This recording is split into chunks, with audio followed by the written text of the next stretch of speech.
Good day to you folks. It's Mark Sanders back here at the Scyfli Smoke Shop with another video for you here today. Today we are going to be discussing a new cannabinoid on the block. Been creating a lot of noise. It's called THCP. It's supposed to be 30 times stronger than your baseline THC, but there are a lot of caveats. So let's get right into it, right?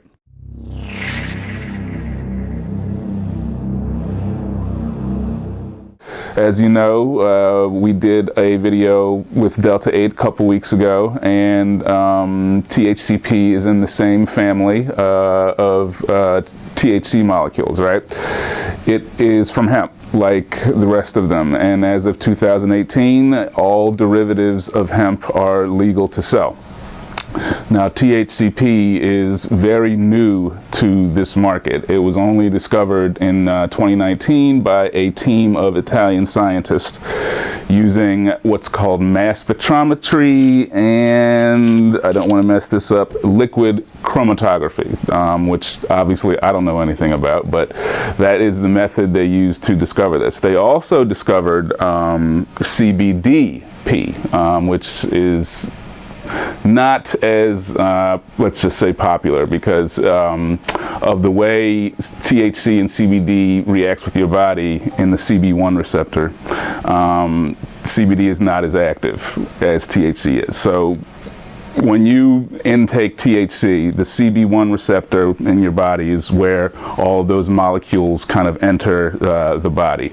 And some of them can be more, some cannabinoids can be more active with this receptor than others, right? So what you've probably heard about THCP is that it's 30 times stronger than baseline THC Delta 9. And how do they know that? Well, they know that because of the reaction they've seen from the CB1 receptor. They've seen that that reaction is 33 times more active than it is with regular Delta 9. And through that, they've termed it 30 times more powerful. Now, it's probably not true. It's probably less than that, but that's just kind of where we are in terms of anecdotal evidence, right? Now, there are a variety of ways they've discovered that THCP acts with the body physiologically, this Italian team we're talking about, right? And they found three main physiological effects from THCP that are not so active in other cannabinoids, right? And that's going to be hypomobility, number one, meaning that it kind of loosens up your joints, makes you more mobile, able to move around easier. So, you know, arthritis patients or something like that, that's what they're talking about with hypomobility. Pain relief, which is self-explanatory.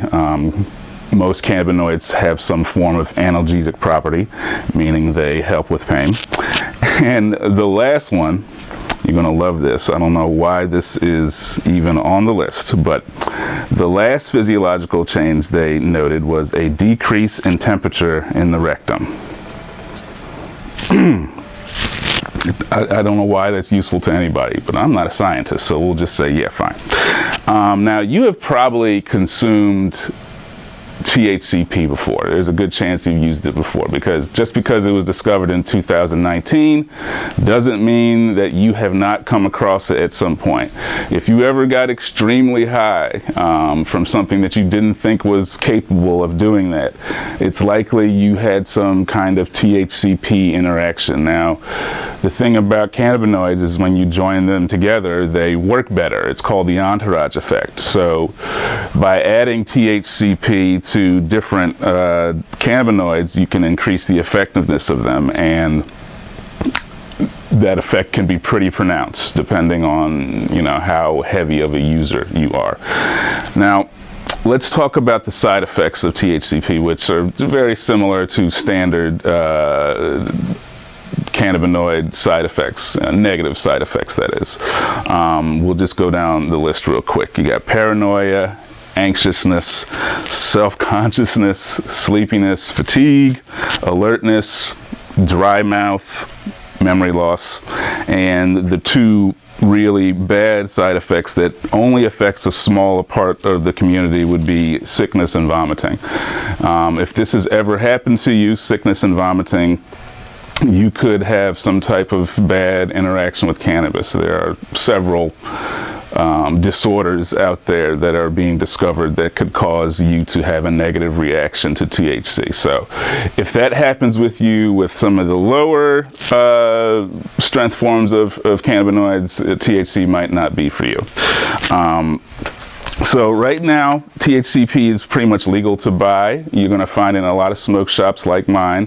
You probably won't find it in mainline dispensaries because there hasn't been enough testing or data produced to safely consume it in a regular dispensary. So you kind of have to be careful with this stuff because you have to make sure it's produced properly, it's produced cleanly, it's stored properly, and it's generally safe for you to use. So you need to do your research when you find a company and you're going to try some THCP out, right?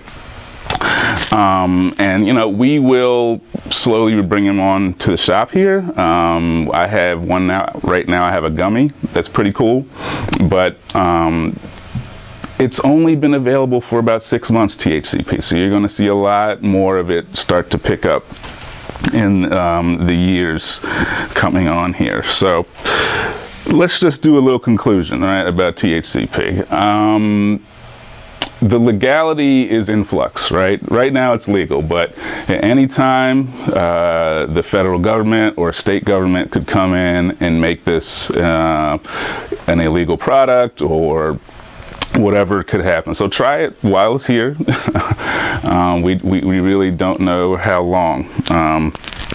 But I like it. I mean, it got me to a place that I didn't normally get with these hemp THC products. So, you know, give it a try. But thank you guys. That's it for today. I appreciate your time. We will be continuing videos in the future here. So stay tuned. Peace out.